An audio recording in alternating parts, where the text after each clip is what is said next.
Praise the lord. పునరుద్ధానుడైన యేసుక్రీస్తు నామములో మీ అందరికీ నా శుభాభివందనాలు. బాగున్నారా? దేవుడు మీ అందరినీ ఆశీర్వదించును గాక. అనుదిన వాత్సల్యత అను నేటి వాక్య ధ్యానాన్ని ఈ పూట ధ్యానించుకుందాం రండి. పరిశుద్ధ బైబిల్ గ్రంథంలో నుంచి లోకస్ వర్తమానము 18వ అధ్యాయము మొదటి మాట నేను చదువుతాను, జాగ్రత్తగా గమనించండి. వీలైతే బైబిల్ తెరిచి వాక్యాన్ని చూడండి. వారు విసుకక నిత్యము ప్రార్థన చేయుచుండవలెను. ఆమేన్. యేసయ్యకి మహిమ కలుగును గాక. ప్రియమైన దేవుని బిడ్లారా, ఈ రోజున నీ జీవితంలో యేసు ప్రభుని అంగీకరించి మారు మనసు పొంది బాప్టిసం తీసుకున్నావు. ఎన్నో సంవత్సరాల నుంచి భక్తి చేస్తున్నావు. చూస్తున్న ప్రజలకు వీరు యెహోవాను నమ్మిన ప్రజలు, యేసయ్యను అనుసరించే ప్రజలు అని సాక్ష్యాన్ని పొందుకున్నావు. కానీ నీ జీవితంలో ఈ రోజున విసుకక ప్రార్థన చేసే అనుభూతి ఉందా అని ప్రభు అడుగుతున్నాడు. ప్రార్థన చాలా ప్రభావం కలిగింది. ప్రార్థన నిన్ను ఆశీర్వదించేది, ప్రార్థన నిన్ను ఘనపరిచేది. ఆ ప్రార్థన లేకపోతే మనం ఎంతైనా నష్టపోతాం బిడ్లారా. జాన్ నాక్స్ గురించి అన్నారు, అయ్యా ఈ దేశం పాడైపోతుంటే నువ్వేం చేస్తున్నావయ్యా అని అడిగారంట. ఆయన అన్నాడంట, నేనేం చేయగలను బాబు, 4 గంటలకు లేచి ప్రార్థన గాల్లో కలిపేశాను, ఇది పీల్చుకున్న వాళ్ళు రక్షించబడతారన్నాడట. ఆమేన్. యేసయ్యకి మహిమ కలుగును గాక. ఎంత గొప్ప మాట. నిజమే కదా దేవుని బిడ్డ, ప్రార్థన అంత ప్రభావం కలిగిందండి. ఈ రోజైనా ప్రార్థన చేస్తున్నావు కానీ ఆమేన్ అంటున్నావు ఒక్క నిమిషంలో. రోజు మొత్తం మీద 24 గంటల్లో 5 నిమిషాలు కూడా ప్రార్థన చేయలేని వాళ్ళు ఎందరో ఉన్నారు కదా. ఇక్కడ వాక్యం ఏం సెలవిస్తుందో తెలుసా? విసుకక నిత్యము ప్రార్థన చేయాలి.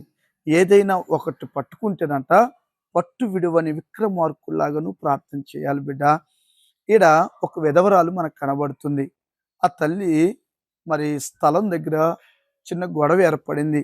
ఆ పక్కనున్న వాళ్ళు ఒంటరిగా ఉన్న ఏమని దిక్కు లేదు, ఈమెకి కండబలం గుండె బలం లేదు కదా అని ఏమని బాగా ఇబ్బంది పెడుతుంటే ఆ దేశంలో ఒక న్యాయాధిపతి ఉన్నాడు. అతగాడు ఎవరో తెలుసా? ఆ న్యాయస్థుడు. దేవునికి భయపడడు, ఇటు మనుషులకు భయపడడు.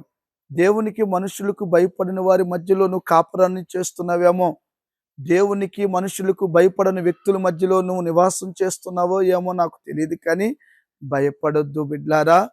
విసుకక ప్రార్థన చేయి. ఈ రోజున మందిరం అంటే విసుకైపోయింది, ప్రార్థన అంటే విసుకైపోయింది, బైబిల్ చదువు నాన్న అంటే విసుకైపోయింది. కొంతమందికి ముసుగు విసుకైపోతుంది. దేవుని బిడ్డ, విసుగు చెందకూడదంట దేవుని మీద. ఒక్కసారి గనక ఆయన మన మీద విసుగు పుడితే మనం చేసే క్రియలకు ఎప్పుడో ఈ కాలగర్భంలో గతించిపోయే వాళ్ళం కదా. భరిస్తున్నాడు కదా.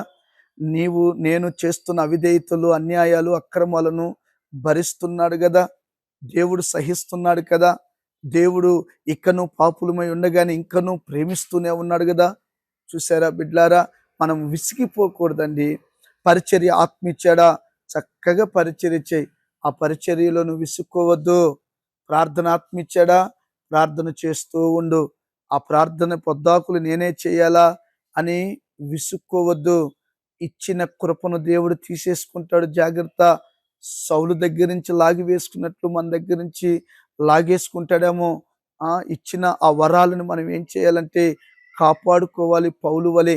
పౌలు అంటాడు కదండి, దేవుడు నాకు అనుగ్రహించిన ఈ కృపను నేను నిరర్థకము చేసుకోను అంటాడు. ఆమేన్. బిడ్లారా, ఆ తల్లి బాగా ఇబ్బంది పెడితే అన్యాయస్తుడైన న్యాయాధిపతి దగ్గరికి వెళ్ళింది. బాబు, నా స్థలం విషయంలో కాస్త న్యాయం తీర్చండి అయ్యా, నాది నాది అని వాళ్ళు లాగేసుకుంటున్నారు అని చెప్పింది. మొత్తం మీద ఏదో ఒక సమస్య మన ప్రతి కుటుంబంలో ఉంటుంది కదండి. అయితే ఆయన అన్నాడు, అవునా సరే 10 రోజులు ఆగిరా అమ్మా పో అన్నాడు. మరలా వెళ్ళిందండి. 10 రోజుల తర్వాత వచ్చింది. అమ్మా, అయ్యా నా స్థలం విషయంలో, నా ఇరుగు పొరుగు వారి విషయంలో నాకు న్యాయం మాట్లాడండి బాబు. అవునా సరే అమ్మా, ఇప్పుడు నేను కొంచెం బిజీగా ఉన్నాలే, ఒక 5 రోజులు ఆగిరా, ఒక 10 రోజులు ఆగిరా, ఒక నెల రోజు ఆగిరా, ఒక 2 నెలలు ఆగిరా, 6 మాసాలు ఆగిన తర్వాత ఇలా ఎప్పుడు రమ్మంటే అప్పుడు, ఎప్పుడు రమ్మంటే అప్పుడు విసుగు చెందకుండా వెళ్తుంటే ఒకరోజు ఆయనంట అమ్మా ఈ నెక్స్ట్ మంత్ రండి, నేను నీ విషయం ఏంటో మాట్లాడుతాను అన్నాడు. చెప్పి వెళ్ళి పడుకున్నాడండి.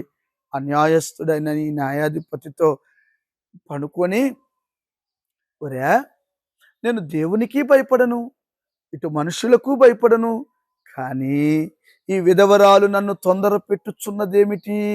Praise lord. విసుగు చెందని ప్రార్థన నువ్వు చేయగలిగితే నీకు అప్పగించిన పనిలో, నీకు అప్పగించిన వ్యాపారంలో, నీకు అప్పగించిన ఉద్యోగంలో, నీకు అప్పగించిన కుటుంబ విషయంలోనైనా పిల్లల విషయంలో విసుగు చెందక నీవు సహించుకోగలిగితే దేవుడు వారితో మాట్లాడునుగాక. బిడ్లారా, ఆ రాత్రి అతనికి ఆలోచన పుడుతుంది. ఒరే నేను మనుషులకు భయపడను కదా, దేవునికి భయపడను కదా, మరి ఈ విధవరాలు నన్ను తొందర పెట్టుచున్నదేమిటి? ఈమెకి ఏదో ఒకటి న్యాయం చేసేద్దాం, నేను ఆ నిద్ర పట్టట్లేదు, రేపు ఆమె కార్యాన్ని నేను సఫలం చేసేస్తాను అని తీర్మానం చేసుకున్నాడు. అన్యాయస్తుడైన న్యాయాధిపతే అలా ఏదో ఒకటి చెయ్యాలి, ఆమె విసుకుపోకుండా గడిగడికి వస్తుందని తలంచిన ఆ అన్యాయస్తుడైన న్యాయాధిపతికే ఈ దయా దాక్షణ్యం ఉంటే, పరలోకమందున్న తండ్రి, కనికరము కలిగిన దేవుడు, కృప కలిగిన వాడు, కరుణా కటాక్షము కలిగిన వాడు ఈ ఉదయకాలం నీతోనే సూటిగా మాట్లాడుతున్నాడు. ఆయన నీ కార్యమును సఫలము చేయునుగాక. విసుకక ప్రార్థించు, అలసిపోక ప్రార్థించు, కృంగిపోక ప్రార్థించు. ఎక్కడ ఉన్న పరిస్థితులు ఏమైనా, అప్పులు ఎక్కువైపోయాయా, అనారోగ్యం ఎక్కువైపోయిందా, ఉద్యోగం లేక వేదన పడుతున్నావా, అవమానిస్తున్నారని దుఃఖపడుతున్నావా, విలువ లేదు, ఘనత లేదు, ఈ బ్రతకడం కంటే చావడం మేలు అనుకుంటున్నావా, విసుగు చెందక ప్రార్థించు. అడుగుడి మీకు ఇయ్యబడును, తట్టుడు తీయబడును, వెతుకుడి దొరుకును, అడుగు ప్రతివాడు యేసు నామములో పొందుకుంటాడు. ఇచ్చే వరకు, తీసే వరకు, దొరికే వరకు ఎలా వెతకాలో నీవు కూడా విసుగు చెందక ప్రార్థిస్తే ఆమె పోగొట్టుకున్నవన్నీ పొందుకున్నట్లుగా నీ జీవితంలో జరగని కార్యం నువ్వు పొందుకుందువుగాక. ఏలియా మన వంటి స్వభావము కలిగిన వాడే. అతడు వర్షము పడాలని ప్రార్థన చేయగా వర్షం పడింది. విసుగు చెందక ప్రార్థన చేశాడు ఏలియా కూడా. మీరు కూడా ప్రార్థన చేయండి. అసాధ్యమైన కార్యాలను నా దేవుడు సుసాధ్యపరచునుగాక. అసాధ్యమైన కార్యాలు ఏది జరగలేదో సుసాధ్యం చేయగలడు నా ప్రభు. ఆ విధవరాలు పక్షమున కార్యం చేసిన దేవుడు నా పట్ల కార్యం జరగాలంటే విసుకక ప్రార్థన చేయుదుముగాక. Amen, amen. తలలు వంచండి, చిన్న ప్రార్థన. ప్రేమ కలిగిన తండ్రి, మహాపరిశుద్ధుడా, విసుకక ప్రార్థన చేసే కృప మా అందరికి దయచేయండి. జరగనివి వాటిని కూడా జరిగించగలిగిన దేవుడు అని ఆ విసుగు చెందక ప్రార్థన చేయగలిగితే గొప్ప మిరాకిల్ మేము చూస్తామని చెప్పావు. అలా మమ్మల్ని బలపరిచి నడిపించమని యేసు నామమున అడిగి పొంది నాము తండ్రి. Amen, amen. Thank you. God bless you. దేవుడు మీ అందరినీ ఆశీర్వదించునుగాక. ఆమెన్.